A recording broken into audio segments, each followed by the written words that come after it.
Hello everyone, my name is Dani Bolyard. I live in Cooley City. I've been married for about 17 years. My 14-year-old daughter is here with us tonight. I graduated from Moses Lake High School right across here more than 20 years ago. So I ended up coming back to my hometown here and married a farm boy, moved out to the ranch. We're learning the cattle business, we're learning the wheat business, orcharding, all different kinds of that farming bent. So we're learning that more. My family, though, has always been in irrigated farming here in the Moses Lake area. We're doing dry land up there. We understand the water issue as well. And this is something that I've been following very closely since the beginning of the campaign, learning as much as I can to learn more about that water issue. I also understand land issues very well. I have a 2,100 acre ranch. There are a lot of land issues out there. We had USDA come out a couple weeks ago, and I was able to tell them, no, you're not inventorying my land for animals that don't exist there. I'm very strong on property rights. The Citizens Alliance for Property Rights gave me their highest rating.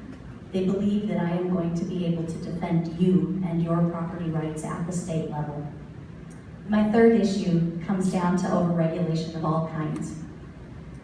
It used to be that when there was a problem that needed solved, we were able to come up with great new ideas.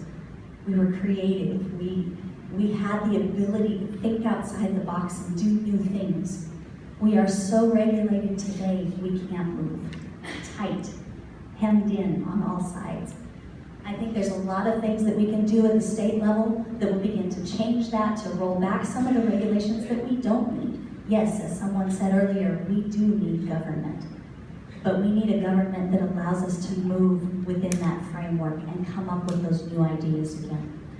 So I think one of the things that we need to look at is a sunset clause. We do have a sunset clause at our state level, but it's very narrow in scope. I'd like to see that expanded, begin to go back and look at some of those rules that may have helped a long time ago, aren't necessary anymore in our new technological world or some of the advances that we have. I think we can be effective in that way. Another thing I'd like to see have happen is something called the transfer of public lands, where the federal government is required to give the states back their lands. That will help fund our schools and some other issues. So I am the one that has the background in reading legal code and bills, and I will not sign a bill without reading it, ever. And I will be able to tell you what those bills mean for your life. So my name is Dani Bolyard. You can find out more from me on my website.